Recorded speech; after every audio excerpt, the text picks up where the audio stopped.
कवीनामुपमश्रवस्तमम् ज्येष्ठराजं ब्रह्मणस्पत आनशृण्वन्नोतिभिसीदसादनम् ॐ श्री महागणपतये नमः।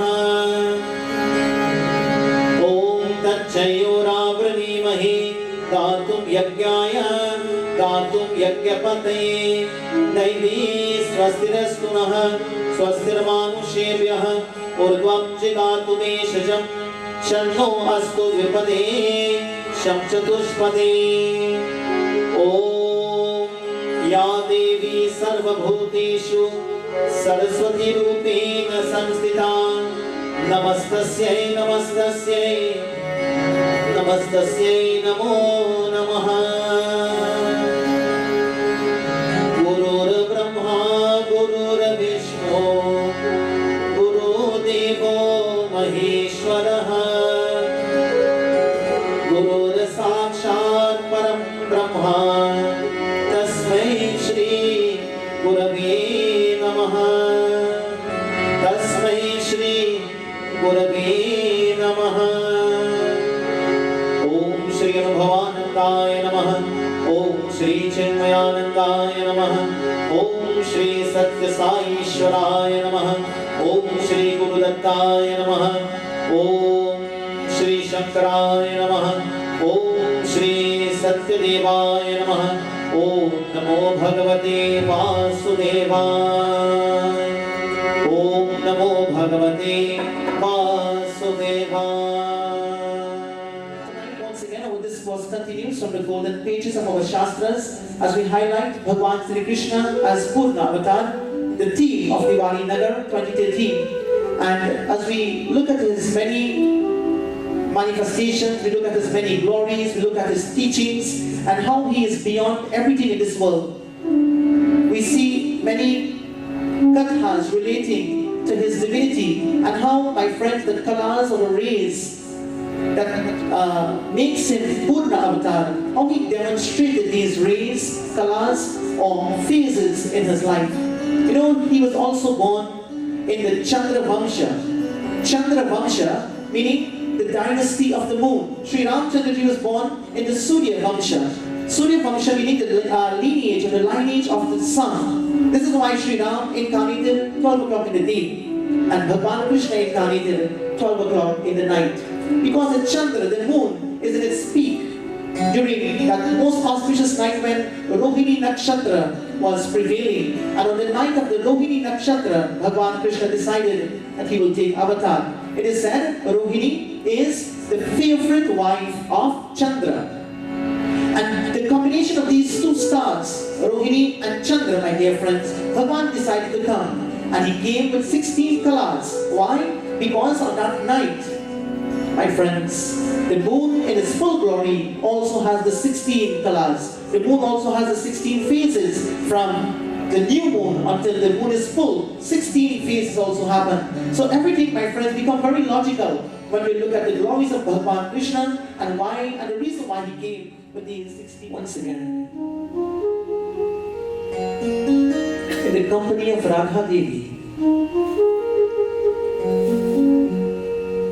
Bhagwan Vedyashri takes us into Vrindavan.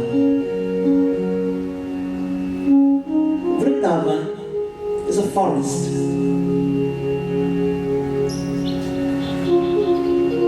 The birds chirping,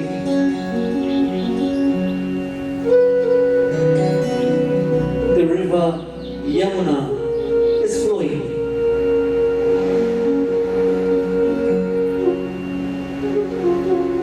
The cows and the calves grazing, and the flute of Krishna is echoing.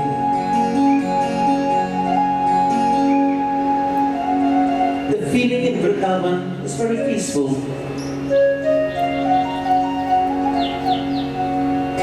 It's very serene.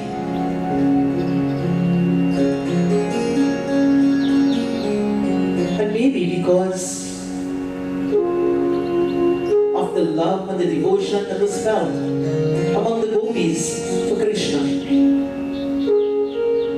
Maybe because of the purity of thoughts that was flowing. Maybe because the Lord was among the people of Vrindavan and still is even till today.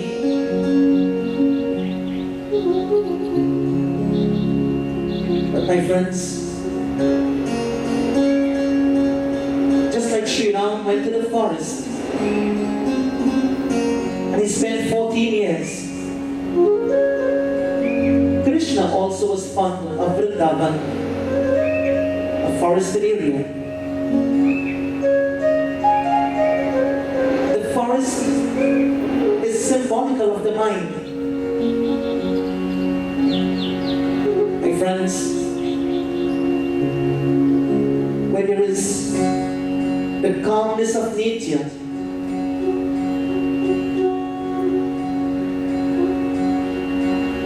the peace of the flow of the rivers, listening to the birds,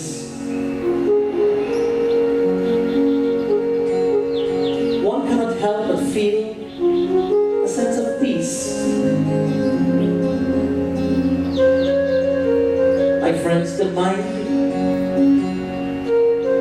is also the seat of peace. The mind is where the Lord dwells. And every one of us here tonight, as we look in our hearts, all of us, my friends, has Lord Krishna in our heart right now. Every one of us, we are seeing Bhagavan Krishna within us. Every one of us, we are experiencing Him right now. And because He is in our hearts and we are talking about Him and we are feeling as though we are in Vrindavan also, we can also feel the peace unless our mind is really running wild and running away from Him and running away from the feet of the Lord. As we feel His presence in our hearts, friends, every one of us have Him for ourselves. Is it that He is many Krishna? Just like every one of us have Him locked in our hearts now. In the same way all the gopis, they had Him locked in their hearts. My friends, 16,000 gopis at the same time, and every one of them felt that they had Krishna with him. He danced with them, He celebrated with them, and every one of them felt that they had Him all for themselves. Brothers and sisters, divine love is very unique. Divine love is very special. Divine love is something, my friends, only the pure in heart can experience. And whenever our hearts becomes pure, there is no doubt we will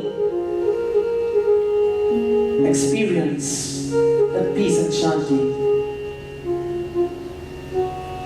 There is no doubt we'll experience that tranquility.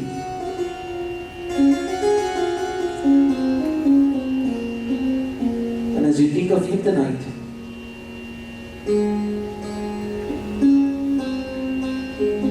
let the mind experience that peace.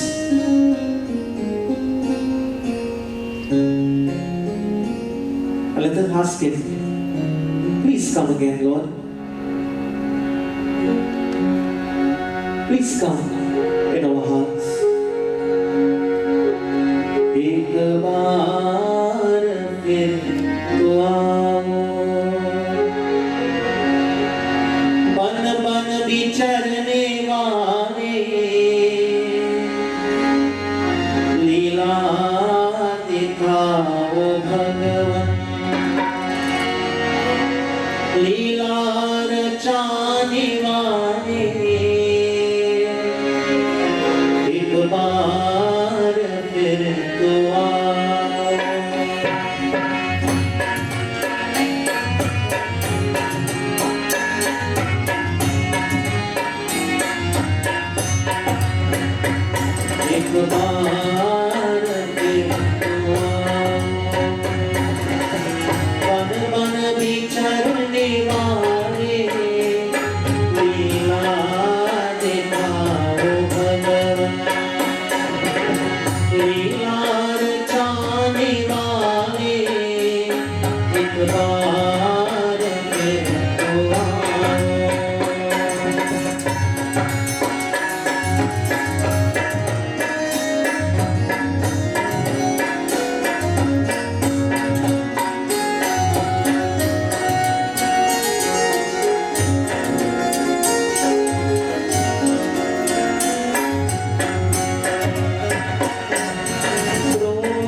demons of anger and the demons of lust and the demons of the negativities wants to come into the forest of our minds, Lord. But when you are there, they cannot enter. Oh Krishna, please stay with us, Lord.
You lived to the Giriraj Govardhan mountain for 7 days and 7 nights when the rain was pouring and the lightning was flashing and the storm came. You saved Braj. You saved the people, your devotees and your children, oh Krishna. With the lightning and the storm and the storm, God, you lifted the Govardhan mountain to protect us. Please come back one time in our lives. Lord, we have drifted away from you. We have drifted away at sea. We are lost in this sansar. We are lost in the waters of this world, Prabhu. Please. Kamsadika pada karke upar ko mitaya. Kamsadika pada karke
world. Give happiness to this world, oh Krishna, we beg you tonight. Give happiness children, Lord, for we do not know where can it be found. We have lost in contact, we have lost touch with ourselves, and we know that you are in the forest of our heart and our minds. For some reason, Lord, we are going further and further away from ourselves.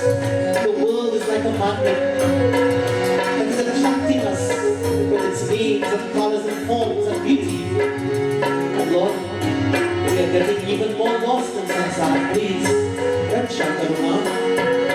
Duniya mein sukh se bhar do, Shri Krishna naam wale, ek baar pan pan bicharne wale, Divali Nagar रचाने वाले एक बार फिर दुआ. Last night we saw how Bhagwan forgave the demon Shishupal for 100 times, but then he could not. He told him, he said, if you make a mistake of insults and abuse and evil for 101 times, then my Sudarshan Chakra will not stay on my hands. It will come and will get you, O Shishupal. And the Lord, my dear friends, of course, when Shishupal, when the Yagna was going on, that Yudhishthira was doing, and Lord Krishna was being honored, and the insults were being thrown at the Lord, then Bhagavan Krishna, he didn't have a choice even. The Sudarshan Chakra, friends, at the command of the thoughts of the Lord, the Sudarshan Chakra left his hand, and of course, beheaded the demon Shishupal.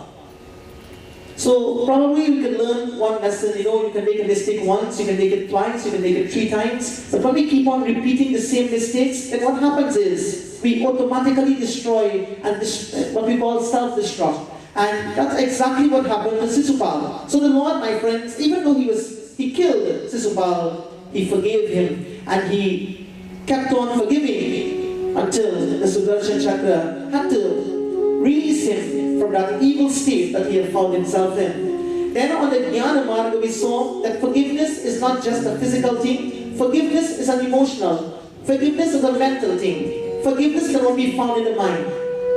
And my dear brothers and sisters, when we forgive someone, we forget, we move on, and we uplift ourselves. We saw that Bhagavan Krishna came with these kalas, and it was a natural tendency in him to forgive, to forget, to move on. It was a natural tendency in him to show compassion, and to show compassion not only to people he loved, but he showed compassion to even those who did not love him.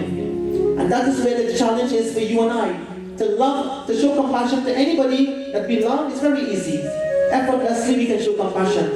But when people hurt us, to show compassion to them, we have to put efforts. And friends, it's natural for the Lord, while for you and I, might be challenging.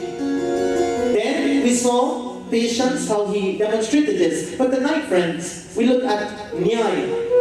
On the Bhakti Marga, we look at the word Nyaya. Nyaya means justice. Nyaya means that we live for the sake of justice, and justice must be upheld. Now, justice is another word for what we call dharma. Dharma means several things. Dharma means duty, and we perform our duty every day. We perform our duties in life. We perform our duties according to the role that we have. For example, if I find myself in an identity crisis and I do not know who I am, then the result of that will be, I will not know what my duties are. And so, for example, if I stand in front of my father, I will not know that I am a son. If I stand in front of my wife, I may not know I am a husband. I start acting differently. When I stand in front of my children, I'm supposed to know that I am a father. And if I do not get my roles mixed up, then I am clear as to what my roles are.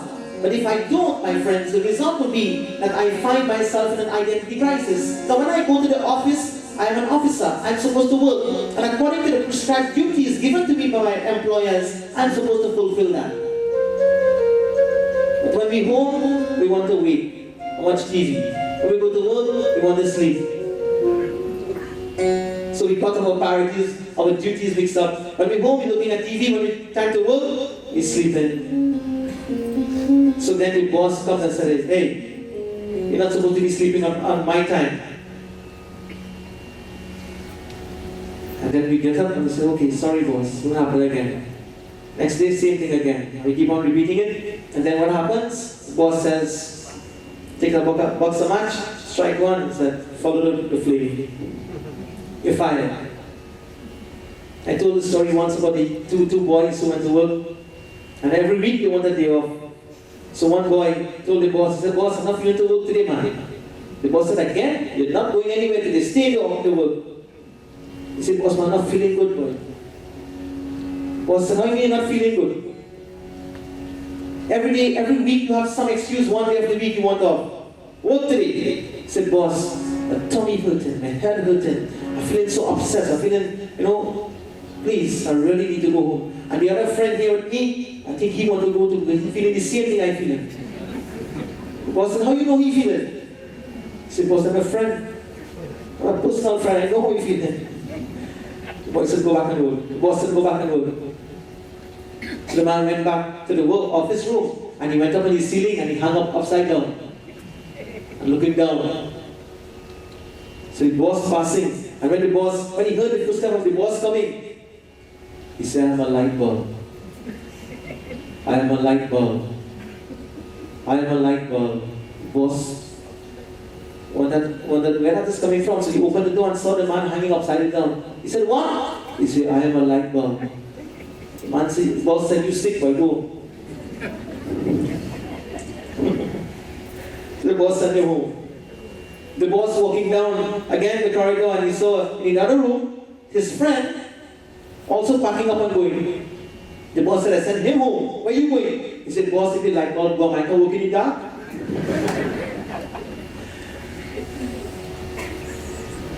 Excuse to perform duty. Excuse to perform our roles in life. Friends, according to our scriptures, it said, the word justice is not just only to fight for what is right, but the word justice also means performing our duty. It's nyaya.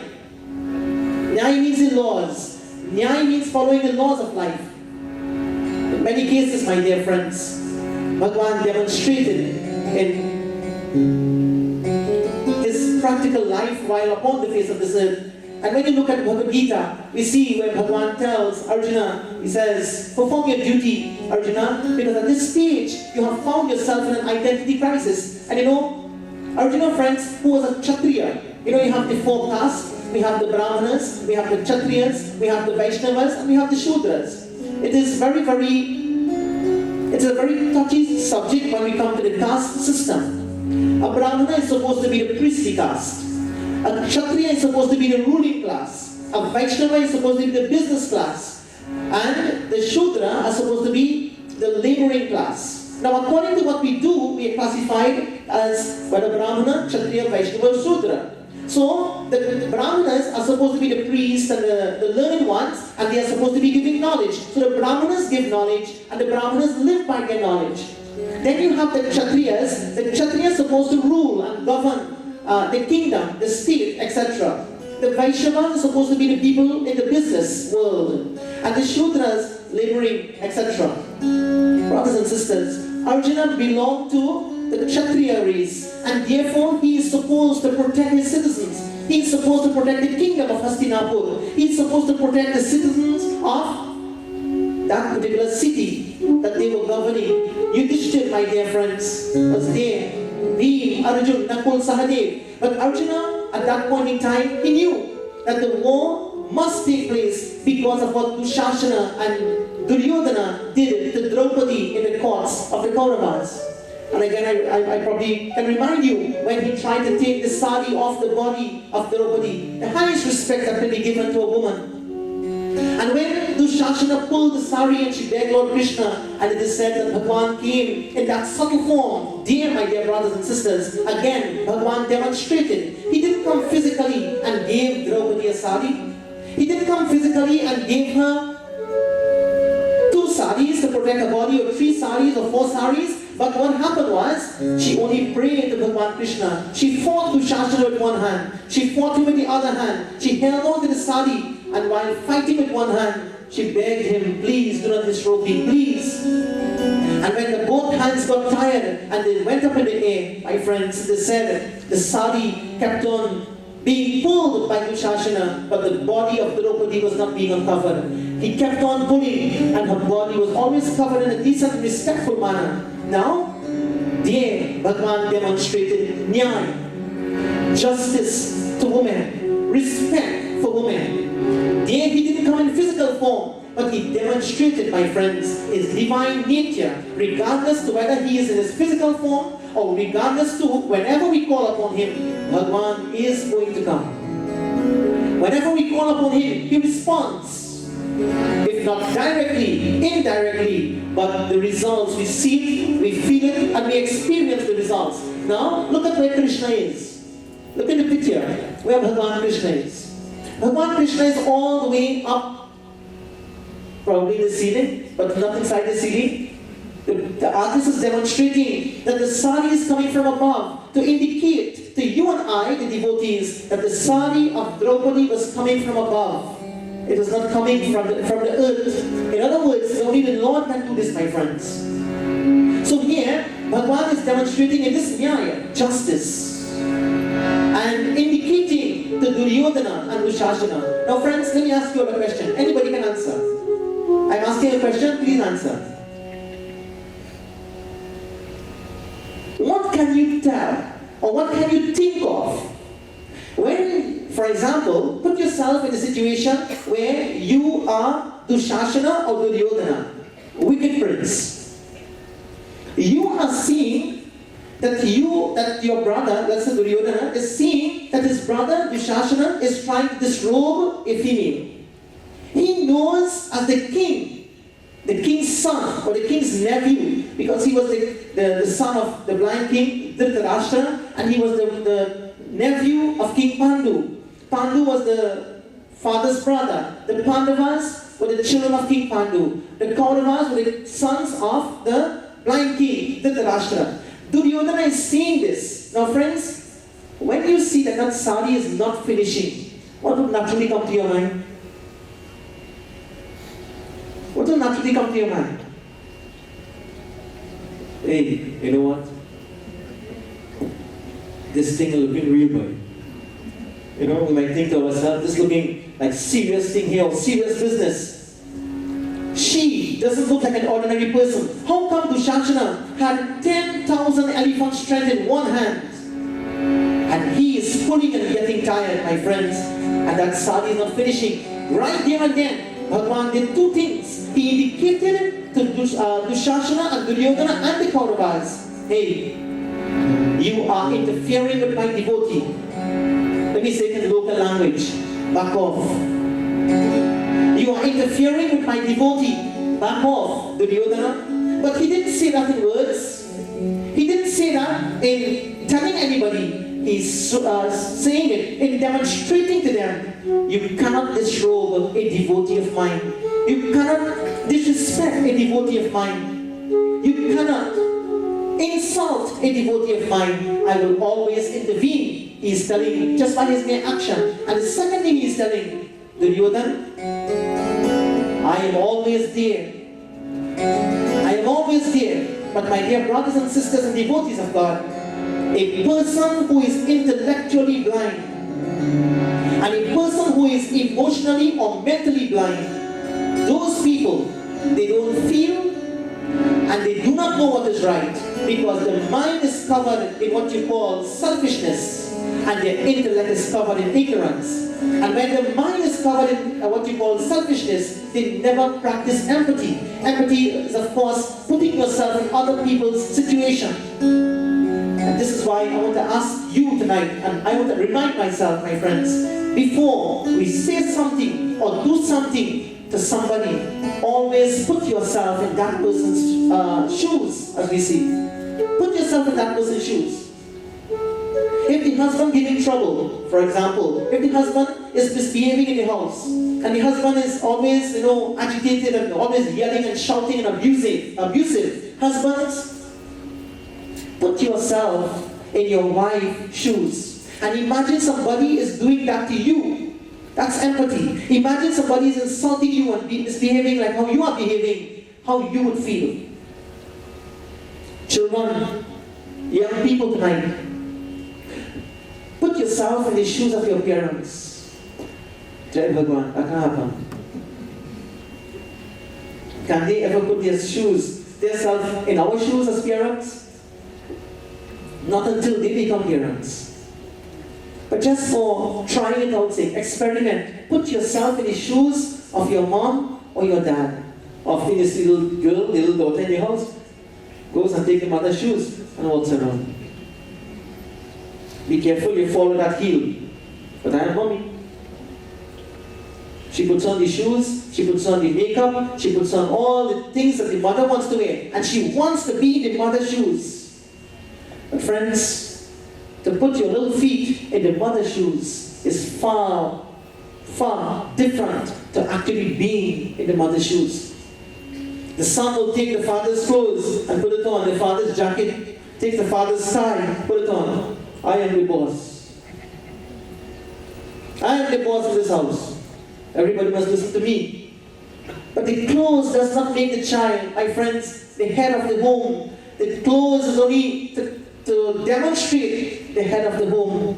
When that boy, that son, actually becomes a father, then he realizes the responsibilities associated with fatherhood and the daughter with motherhood. You see, friends, empathy is put yourself in your parents' shoes at times to understand what they go through. Wives, put yourself in your husband's shoes. Let us put ourselves in other people's shoes. Practice empathy, my dear brothers and sisters, to know how people feel. We may have an idea, but we really doesn't know. That's the only way we can find justice, and we can get justice, and we can give justice. Nyaya is not just trying to find justice in the law, in the court of law. Nyaya or justice is not just to fight for it, but justice is something, my friends, we have to feel. And Duryodhana was emotionally or mentally blind.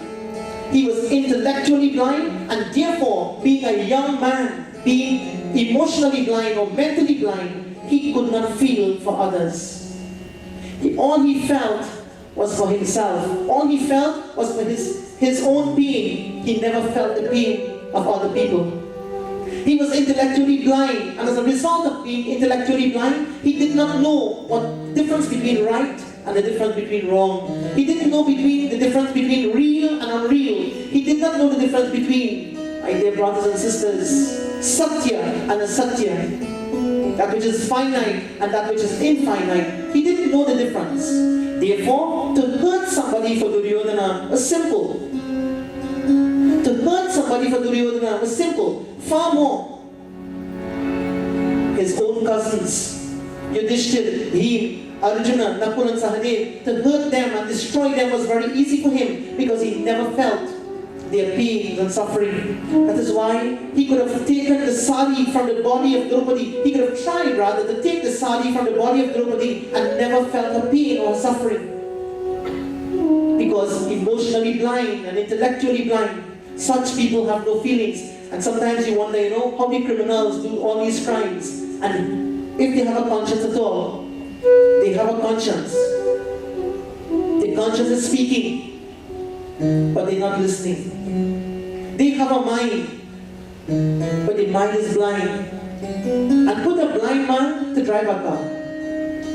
Put a blind man to operate some machine and see what happens. Friends, naturally there will be destruction. Put a person who is intellectually blind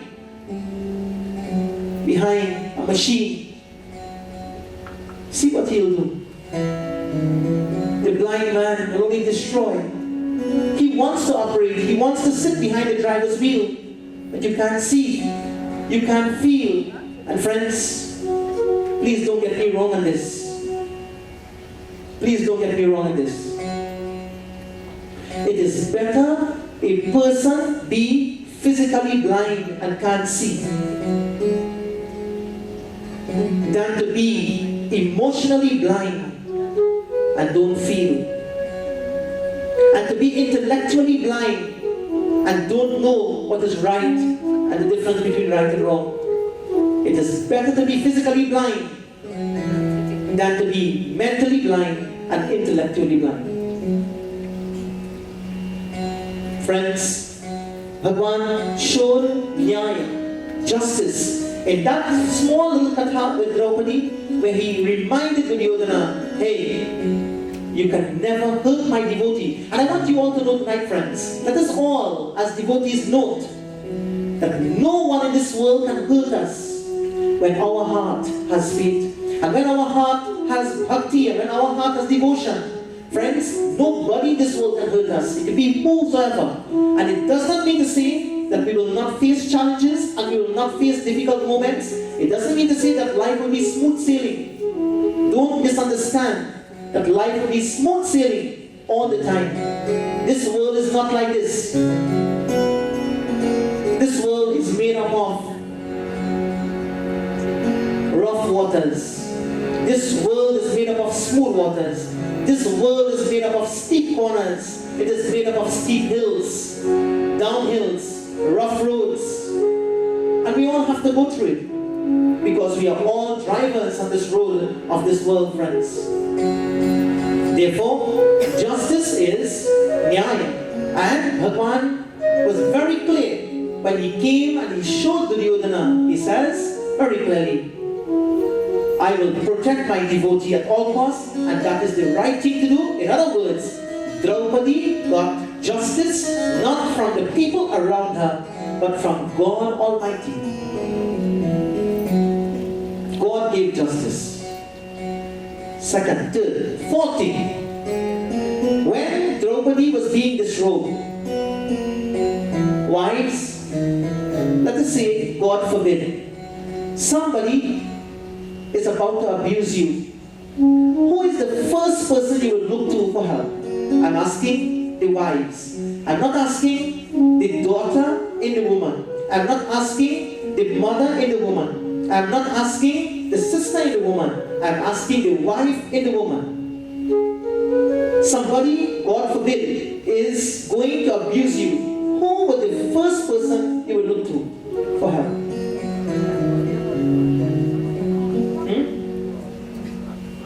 No. I am not asking the devotee in the woman. I am asking the wife in the woman.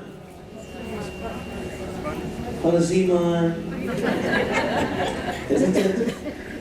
The person that you will look to as a wife is your husband. If you're a sister, you look to your siblings. If you're a mother, you look to the father of your children. If you're a devotee, you look to God. But if you're a wife, you look to your husband. Draupadi looked at Yudhishthira. Yudhishthira bent his head, because he was responsible for gambling her away. She looked at him. He looked at her, and he bent his head. Arjuna was the one who shot the fish and won her in the Swayamvar, the eye of the fish, and won her in the Swayamvar. He bent his head. Nakul and Sahadev did the same thing that the elder brothers did, and none of them stood up to protect Draupadi. Krishna was the only one. Friends, when men fail in their duty and refuse to give justice and refuse to live a decent and respectful life, that is the beginning of war. It's the beginning of evil omens, and it's the beginning of self-destruction. Yudhishthira, Bhim, Nakul, Sahadev, Arjuna, they could not do anything because Yudhishthira gambled the game of dice and made them slaves. That's why, since then our scriptures condemn gambling. The gambler always thinks, the next chance I take, I'm going to win. That's what the gambler thinks. I have $5 more. I'm sure if I put this $5, I think I will put 2. And when you put the 2 and lose it, then you say, okay, I have 3 more. Let me take the last chance. If I bet big, I will win big. $3. Lost it all. Get up and go home and well cry. I lost the $5. I'm talking $5. I'm talking people gamble away thousands of dollars. Friends said that gambling is not good. Now, nyaya, justice is not only justice for others, but justice for oneself.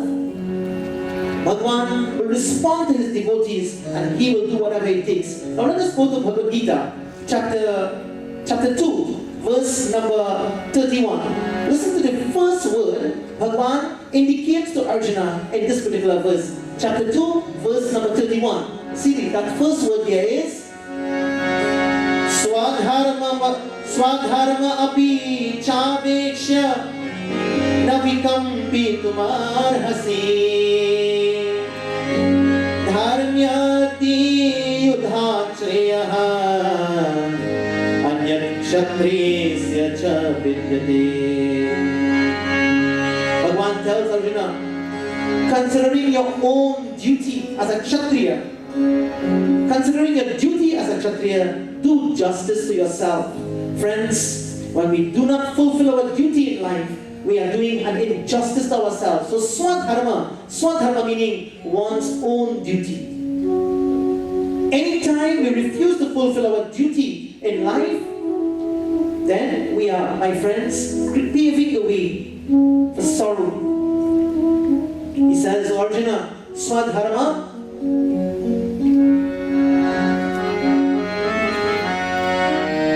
Swadharmamapi chavekshya navikampitum arhasi dharmyadi yuddhacheyonyaha kshatriyasya na vidyate.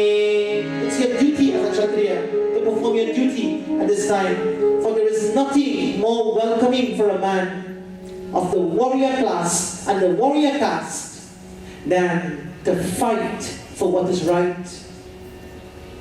Friends, that was Arjuna's duty at that time.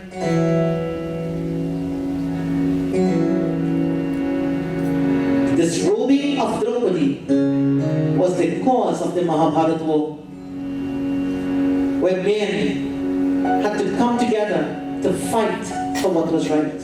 I know, can I ask the question, why do we have to fight for what is right? Why it just cannot be a natural thing? Why is it we have to fight for what is right when it's supposed to be a natural thing? You know why? Our minds is selfish. You know why? Our intellect is blind, is ignorant. And because of this, we have to fight our way through many battles. Bhagwan tells Arjuna, this is what you have to do. Fight for the Atha in the 33rd verse. Listen to what he says again. 32nd verse. Yadrichaya chapopannam swargadvaram upavratam sukina kshatriya partha labante yuddhamidrisham. Sukina kshatriya partha. Oh partha, you are a kshatriya. And a kshatriya who gets such an opportunity to fight for what is right, he says, labante yuddhamidrisham swargat dwara. Swargat dwara means the door of heaven is open for such a person. When you fight for what is right, and when we perform our duty in life, our duties in life, the doors of heaven will always be open. Not for, it never said here, for the Hindu person. It never said for the Christian person. It never said for the Muslim person. It said for the person who does their duty in life, the doors of heaven is open. So you could be the best Hindu in the whole world and you don't do your duty, you didn't do anything. You could be the best, you could be the Christian that goes to the church every day, but don't perform your duty, the doors of heaven will be shut. Same for Islam, same for Sai, same for Jainism, same for Sikhism, same for anyism.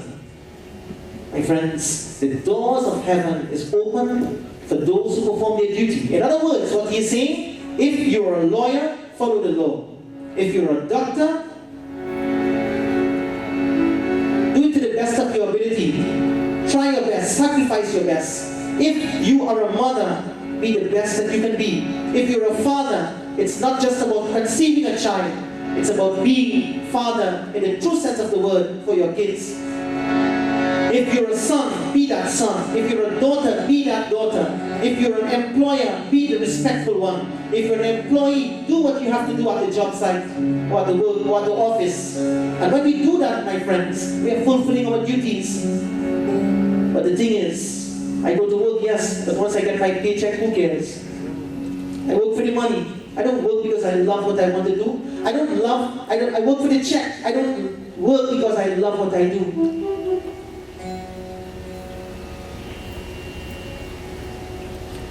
I come here for the money. I didn't come here because I love to do this.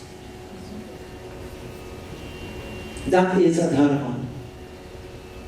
That is injustice to me. I came here because I want something. My friends, that is the lowest stage I or anybody could reach. The lowest stage. Do whatever you do because you love it. Work because you love your job. My friends, that is justice. Bhagwan came in this role and he demonstrated this in all different aspects. And he demonstrated this for Duryodhana. And because they were blind, they could not see. Now, let us keep that in mind. Justice is not just about the law of the land. It's not just about the courthouse where you want justice. Brothers and sisters, be justice. Live justice. Live the laws of the land. And in that way, we elevate ourselves. This is what makes him Purna, complete in his thinking. Now, according to the Gyan Marga, it tells, when we want to enliven and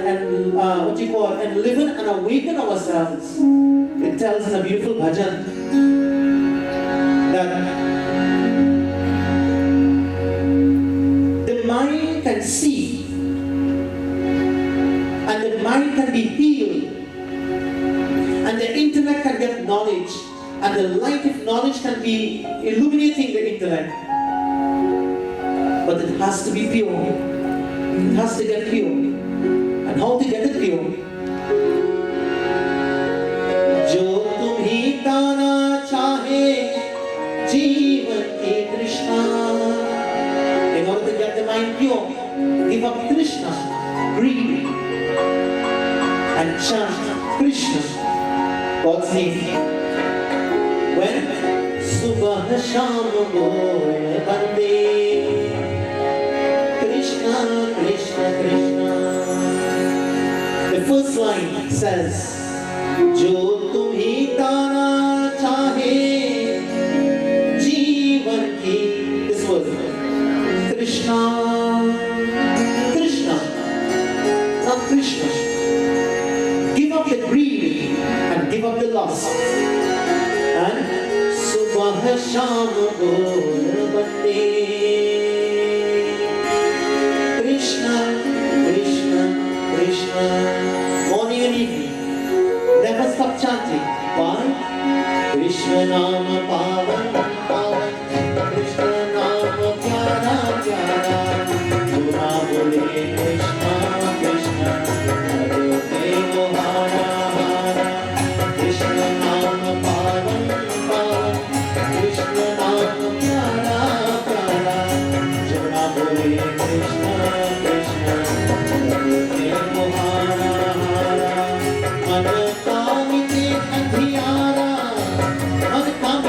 The bhajan is telling when the mind is andhiyara, when the mind is blind. Manakamite andhiyara, Hare Krishna Krishna, Subah Sham Bol Bande Krishna, Krishna Krishna, Subah Sham Bol Bande Krishna, Krishna Krishna. Jo tumhi tana chahe jeevan ki Krishna, Jo tumhi tana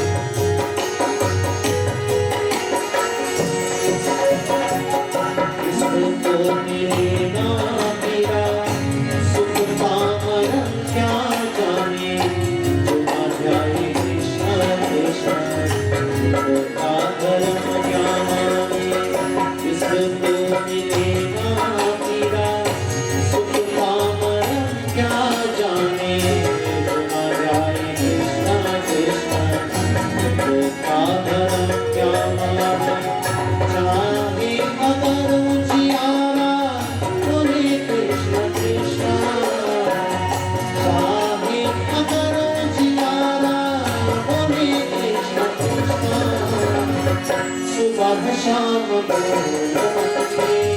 Krishna Krishna Krishna सुबह शाम बोल बंदे कृष्ण कृष्ण कृष्ण जो तू भी गाना चाहे जीवन के कृष्ण जो तुम भी गाना चाहे जीवन के कृष्ण सुबह शाम बोल बंदे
कृष्ण कृष्ण सुबह शाम बोल बंदे Krishna Krishna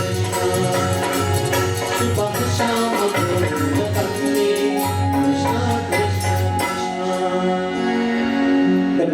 That cannot feel and the intellect that cannot decide is blind.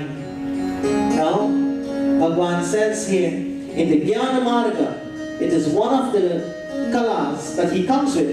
It is called as Vijnanamaya Kosh. Vijnanamaya meaning with knowledge. Friends, the only thing to make the intellect bright is knowledge. And the only thing to make the mind bright is pure thoughts. Now we have to be very, very careful. The intellect, my friends, is made up of, let us see, it says here, Buddhi Jnanendriya Panchakam Militvayo Bhavati Sa Vijnanamaya Koshaha Buddhi Jnanendriya Panchakam Buddhi Jnanendriya Panchakam. The buddhi or the intellect is made up of these five things. What it is? The intellect, my friends, and the five sense organs or the organs of perception. They are eyes, ears, nose, tongue, skin. These five organs of perception together with the intellect constitutes the intellectual sheet. It is called Vijnanamaya Kosh. The five senses and the intellect together makes what we call the intellect. Now friends, we have to be very, very careful. Thoughts in a framework of decision making. Be very attentive. Thoughts in the framework of decision making is the intellect. I'm going to repeat that. Thoughts in the framework of decision making is intellect. Ignorance of the self, ignorance of who we really are, ignorance of our true being manifests first as the decision at the level of the intellect where we say, I am the karta. That is ignorance at the level of the intellect. I am the karta, meaning that I am the one doing this. I am finite. I am finite. I am a limited being. I see myself as insignificant. That is coming from the intellect that is blind. I see myself as miserable.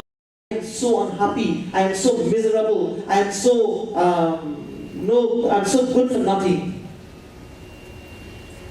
That is blindness at the intellectual level. Now, my dear brothers and sisters, the same notion, when we give rise to the notions of I am tall, associated with the body, I am hungry, I am happy, and when we express all these, this is also at the intellectual level. But you know, my friends, it's very important to note one thing, and this is what I want you to remember tonight. This is what makes Bhagavan Purna. Knowledge of the self also takes place in the intellect. Knowledge of who I essentially am takes place in the intellect. It is called Brahma Vidya. So to know that I am not just finite, but I am infinite, to know that I am pure happiness and I will never be miserable, I am never miserable, I am always happy, regardless of whatever, that also is an intellectual decision, where I choose to be happy. I decide that nothing or nobody will make me miserable. But when I choose to be unhappy because of what happens in the world around me and the people who are around me, I am covered with ignorance. I am going to be happy. I am infinite. I am bliss personified. I am Satchidananda Rupaha. I am of the nature of Sat, which means I am truth. I am of the nature of Chit. I am awareness. I am of the nature of Ananda. I am always happy. I am of the nature of bliss, so that makes me always happy. That also is an intellectual decision. But for the bright intellect, and for the intellectual person who already identifies with self-knowledge, that person knows that I am always happy. The intellect that is blind, I am depressed, I am sad, I am dejected, I am lazy, I am good for nothing, I don't want to work, life is just frustrating, life has no meaning, it's better I die. Do you know right now there are people thinking that?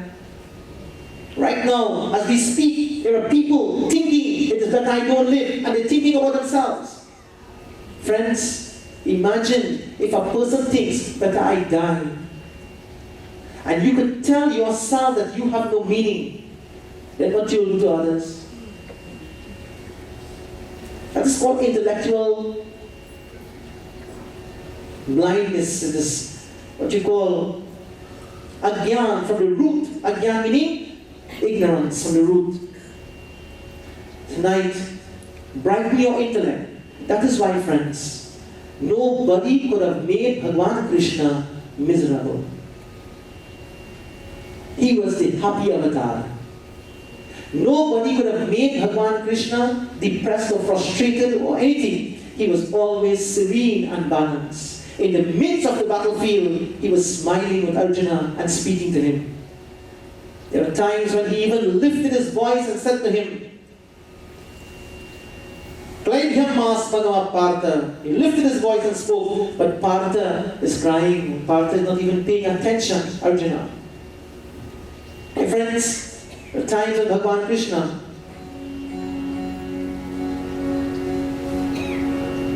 was so serene and happy in spite of the battlefield, in spite of the wars and the weapons. He demonstrated that ignorance has no place in his life. He is beyond the intellect. There is something I want to tell you. And friends, it's very important to remember this. What is the difference between the mind and the intellect? Remember this line that I'm going to say. There are two names. The mind and intellect are two names given to the same mental faculty, and when its functions differ mind is born. I'm going to say when the functions differ, for example, when thoughts are flowing, it's mind. When decisions are being made, it is intellect. So two names given to the same faculty. So the mind and intellect is not something separate from each other. And this is why this follows Antakaran according to Vedanta. Antakaran meaning man, chit, buddhi and ahankar. Man is mind, chit is awareness, buddhi is the intellect, and ahankar is ego. And these are the four things that accompany the soul in every birth that we take. Every birth that we take. So if, God forbid, somebody died now, the person's soul alone didn't leave the body. The person's mind, ahankar, intelligence, and consciousness left the body and went along with the soul, the subtle body. When that soul takes birth again in the next life, that person has the same mind and the same intellect because they are two names given to one faculty. And this is why a person continues to live where they left off in the past life. Exactly where you left off in your past life is exactly where you and I continue in this life. And where we stop in this life is where we're going to continue in the next life. If there is a next life. Not for me, I'm not coming back here. I'm not going to come back in this world. I don't strike that deal with Bhagwan already. This sansar, I told Bhagwan I don't want to come back here. I want to be with him only. When the soul leaves, go with him. And never through the cycle of punaha api maranam, punaha api jananam, cycle of birth and cycle of death, to come here and go through the modification of flesh and the modification of the thoughts, etc. I don't want to go through that. Drawn in, reduce all karma to ashes, burn up the vasanas, free the mind from all hates and all dislikes, elevate the intellect with knowledge, find the soul, and find everlasting bliss. That's the journey of life. The intellect does that. And Bhagwan Krishna, while he was on this earth, we all know how he demonstrated that knowledge, how he gave that knowledge, my friends, to Arjuna. Why? So Arjuna can realize that there is something to save him. There is something that will elevate him. Bhagwan became Purna Avatar because, my friends, he is beyond the intellectual sheet. Meaning that all the knowledge that is required for one to be saved and one to be purified and one to be elevated, Bhagwan had it here. Therefore, he knew what was nyaya. He knew what was justice. He knew what was right for Arjuna to do. He knew, my dear friends, what Arjuna should do, what Arjuna should not do. And you know, let me ask you all a question. Let's go back to chapter 2 in Bhagavad Gita. And I'm going to tell you a verse that Arjuna said to Lord Krishna. Listen to this verse. Verse number 5. Chapter 2. Listen to what Arjuna told Bhagwan. He says, Lord, you are telling me to fight. How could that be right? And this is the argument of many people. How can that be right? Now you're telling me to fight. I disagree that I should fight. Second thing, look at the people you are telling me to fight and kill. Listen to what the people. Guru nahatva hi mahanubhavan Shreyo bhoktum bhaikshyamapi haloke Hatvan tu kaman stu guru nihaiva Munjiya bhogan durdira pradikta. He says, Lord, it is better I go and beg for a living than to take up my bow and arrow and shoot Guru Nahatva, my Guru. Is it right to kill the Guru? Okay. How many people say no? Is your hand missing? Guru Nahatva Imahanubhavan Shreyo bhoktum bhaikshyamapi haloke. Atvartu kamanstu guruni haivan Punjiya bogan krudila pradikam. Okay, he said no, right? Did he? Don't kill the Guru. The Guru, Arjuna is telling Bhagavan Krishna here, the Guru is supposed to be worshipped and the Guru is supposed to be my Bhagavan on earth. And you telling me take up my bow and arrow, and who is telling him? Bhagavan Krishna. Now how could that be right? And why Lord Krishna will tell him to shoot the Guru? Not only the Guru, forget the Guru. His great-grandfather, Bhishma Pitamaha. Lord Krishna is telling him, take your arrows and shoot Bhishma Pitamaha. But you are telling me, Krishna, that is my great-grandfather. How can I? Make sense? No sense. Everybody agree make no sense? Okay. Kripacharya, another Guru. So two Gurus, not one now, two Gurus.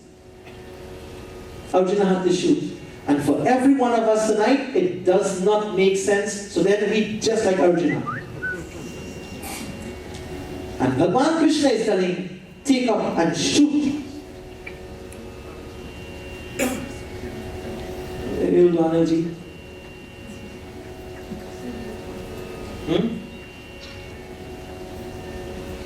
I'll tell you why. Forget Lord Krishna now. Forget Arjuna. Imagine that you are a police officer.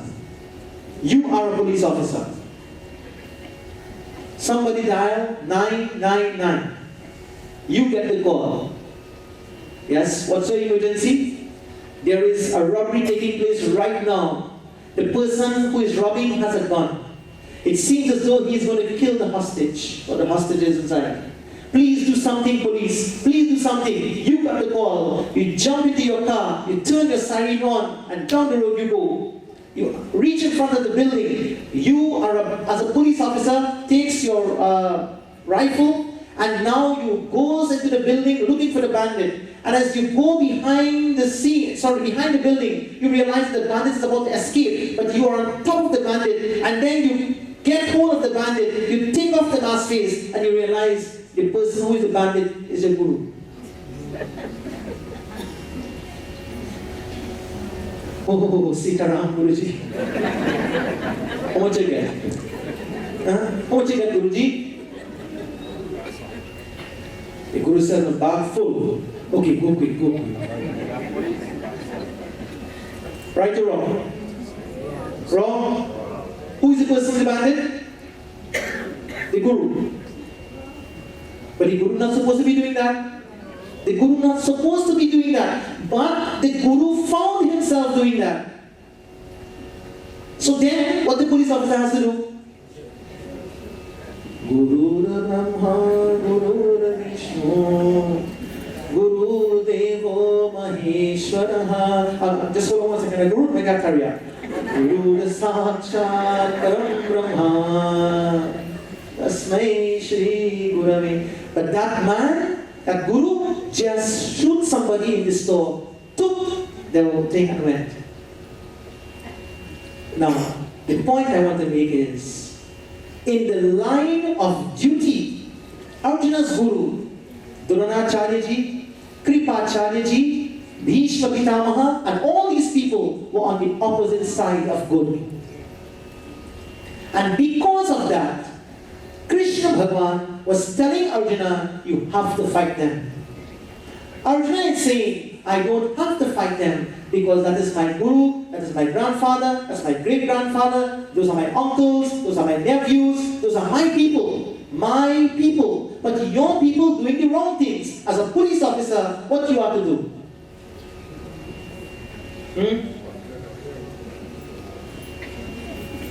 Let's change the talk now. Just a while ago you all said it's not going to do anything. Bhagavan Krishna told, in the line of duty, you have to do what is right, regardless to whosoever the person might be. Once that person is on the other side of the law, you have to execute your power. as an officer, police officer, and arrest him, get rid of the wrongdoings, and therefore Lord Krishna, my friends, is indicating to Arjuna, hey, right now, your attachment to those people who are on the opposite side, on the wrong side, is clouding your intellect, and therefore you cannot see what is right. You don't know what is right because the attachment is keeping you covered in ignorance, and as a result of that, you don't know your duty, and I am telling you what to do, Arjuna, because I am standing at a distance. I am not in your shoes. I am standing at a distance and looking at the picture from another perspective. Therefore, I am telling you, the advice I am giving to you is that you must fight, because that's your duty. Sometimes to perform duty, my friends, can be very hurtful, but what is to be done must be done. So Bhagavan Krishna demonstrates here that that's just one verse. That's only one verse that Arjuna said. Arjuna went on crying, and then finally, when he could not take it no more, let's go to the 7th verse and see what he says. Chapter 2. 7th verse, he says, when he could not take it no more, he says, Karpanya dosho pahata svabhavaha Pranchamin tvam dharma sambodha cheta. My mind is totally confused. Yad shreyasya nishchitam bruhitam me. O Krishna, shishyasteham shadimam tvam prapannam. Shishyasteham shadimam tvam prapannam. You see that one line there? Very beautiful line. Shishyasteham shadimam tvam prapannam. Oh Lord, I have now become your shishya. I have become your disciple. My mind is totally confused. Please teach me, Lord. What the Lord is going to teach Arjuna? How to brighten his intellect. How to lift him out of his emotions to intelligence. How to lift him out of his, what you call, mental state of confusion to an intellectual state of wisdom, so that he will make the right choice. Friends, if there are anybody here tonight who are confused about anything in your life, pray. Ask God to guide your decisions. Ask God to be with you. Ask Him to drive your chariot, the chariot of your life. Prayer is that which works miracles. And when Arjuna said, Shishyasteham shadimam tvam prapannam, I have become your disciple, teach me, Lord. It's to help him brighten his intellect and live the path of wisdom rather than ignorance. Lord Krishna, friends, was beyond the intellectual sheet, Mano Vijnanamaya Kosh. And the difference with God and us is we have the mind and we have the intellect, but we are not in control of the mind and we are not in control of the intellect. With God, He has the mind and He has the intellect, but He is in control of the mind. He is in control of the intellect. The difference between man and God is in control of himself, while man is out of control of himself. My friends, because He is beyond the intellect, and He does not allow ignorance to cloud His vision, He is Bhagavan. When you and I can light that ray of light in our lives, refusing to become the victim of ignorance, educating ourselves not only academically but with self-knowledge, when we know how to fulfill our duties in life without finding ourselves in an identity crisis, we have gone closer to Bhagavan, or closer to being called Bhagavan. Prem Suri Vrindavan Bihari Lal Ki Jai. Gameva Mata Chapita Gameva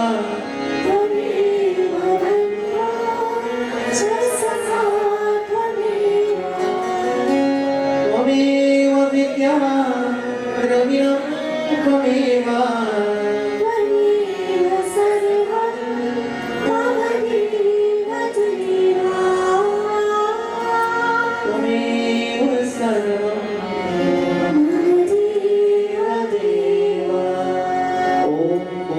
पूर्णमिदं पूर्णात् पूर्णमुदच्यते पूर्णस्य पूर्णमादाय पूर्णमेवावशिष्यते ॐ शान्ति शान्ति शान्तिः हरिः ओम् श्री गुरुभ्यो नमः हरिः ओम्